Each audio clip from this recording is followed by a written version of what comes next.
Serious matter भी है कि आप ये देखिए कि आप दिल्ली के पर्यावरण, आप भारत में बदलते हुए या विश्व में बदलते हुए पर्यावरण की बात करते हैं, तो हमने वो किस्से लिखे हैं इस पुस्तक में जो बताते हैं कि किस तरह हम शहर को खराब करते जा रहे हैं। प्लास्टिक की चिंता जितनी फौजियों को है, उनके परिवारों को है, उतनी शायद किसी को नहीं है, क्योंकि हमने वो स्टेशंस देखे हैं जहाँ पॉलिथीन बैन है, जहाँ पानी ग्राउंड लेवल पे जाता है, बारिश का पानी बह नहीं जाता, बर्बाद नहीं होता। तो मेरा जो कहना है वो यही है कि हम जो पीस टाइम में कर रहे होते हैं और हम जो युद्ध के समय में कर रही होती हैं महिलाएं, हमारा कंट्रीब्यूशन किसी भी तरह है एक सैनिक या एक पैरामिलिट्री फोर्स के लोगों से कम नहीं है। चाहूंगी कि जो एक खुद आर्मी ऑफिसर भी रही हैं, वो भी डोमेस्टिक वायलेंस का शिकार थी, एंड उनके साथ भी इतना बुरा हुआ कि मतलब किसी तरीके से, क्योंकि मैं ये फ्री लीगल एडवाइस और सब कुछ करती हूँ, सो किसी को पता लगा और वो मेरे तक पहुंची, एंड चलिए उनको हमने मेंटेनेंस दिलाई और सब किया।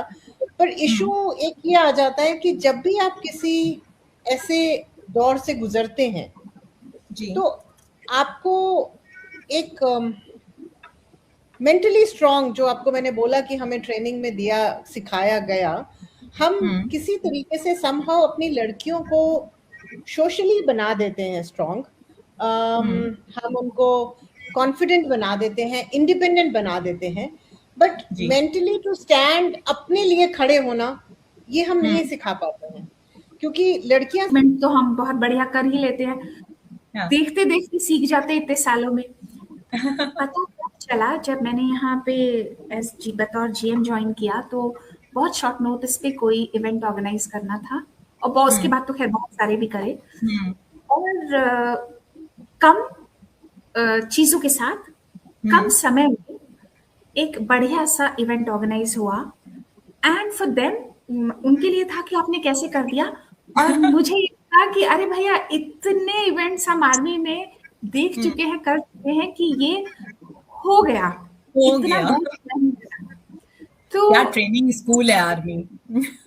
यस है, और इतनी रेजिमेंट में है। अब वहां पे गुरुद्वारा होता है, बिकॉज सिखलाई regiment means all troops come from Punjab, Sikh troops. तो वो जब भी बात करते थे वो कहते थे आज हमने गुरुद्वारा साहब जाना है, Sunday was a day for them, for gurdwara sahib, और वो इतनी अच्छी अरदास करते थे। तो मैं सोचती थी हमने तो आज तक नहीं बोला गुरुद्वारा साहब, हम तो कहते थे हम गुरुद्वारे जा रहे हैं, है ना। सो आई रियलाइज कि हम इतने अच्छे से, वो एक जो अच्छी घुली हुई दाल होती है ना, सातों दालें मिलके, हम फौज वो हैं, और हमारा धर्म हमारे जवान का धर्म है। तो मान जितना अच्छा हवन करता है उतना अच्छा डीपी पांडे हवन नहीं करता। डीपी पांडे जितनी अच्छी अरदास करता है उतनी मान अच्छी अरदास नहीं करता।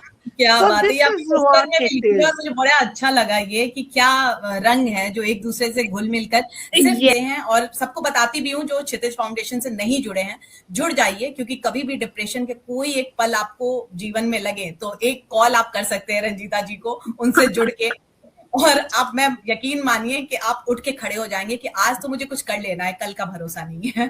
तो ऐसी जो प्रेरणादायक स्त्री हैं रंजीता जी जो हमारे साथ जुड़ी हुई हैं, आप क्या मैसेज देना चाहेंगी रंजीता जी नारियों को? क्योंकि हम कहीं ना कहीं क्रिप्ट करते हैं कि अरे ये नहीं, मैंने खुद आपसे कहा कि अरे मेरा बच्चा तो बोर्ड में जा रहा है, मैं थोड़ा ऐसा नहीं कर सकती। तो ये जो हमारे फैक्टर्स हैं छोटे छोटे, इनको आप कैसे ओवरकम करने के लिए मैसेज देंगी? पहले तो हाय स्मिता, मैं जानती हूँ स्मिता से मेरी बहुत बातचीत होती रहती है। तो कुछ पंक्तियां हैं।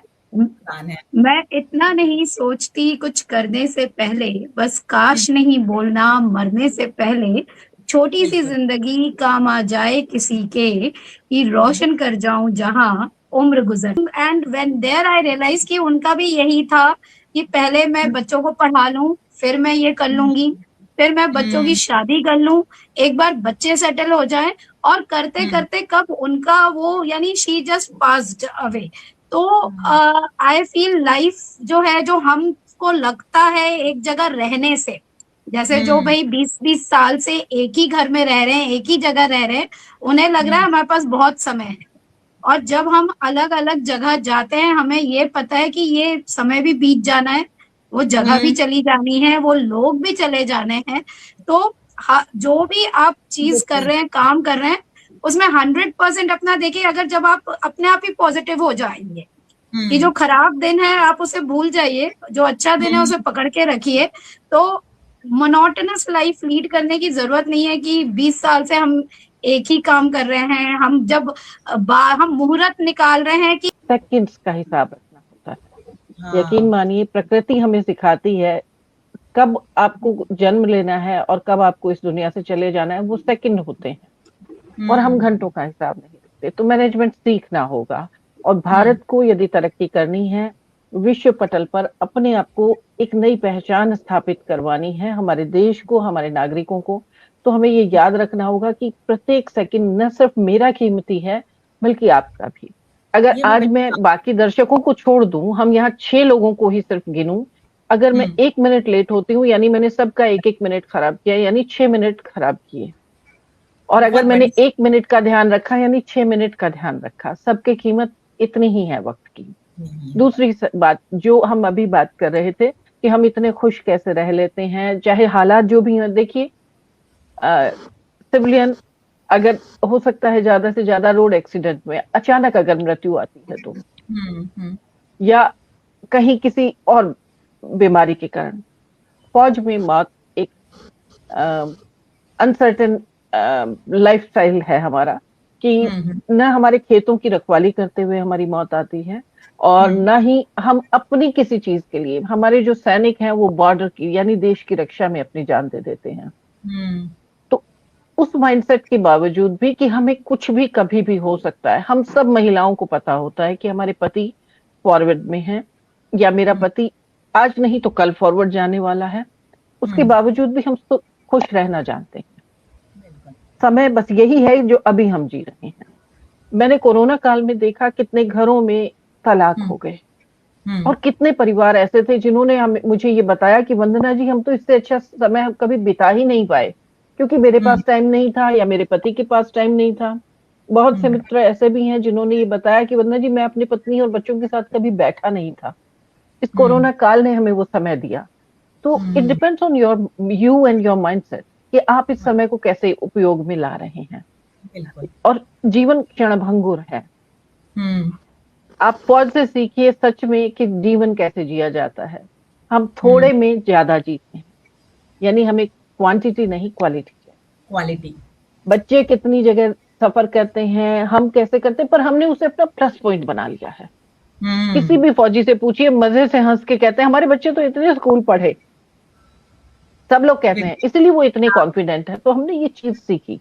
मैं चाहूंगी कि हम सब इसी माइंडसेट के साथ पूरा देश आगे बढ़े।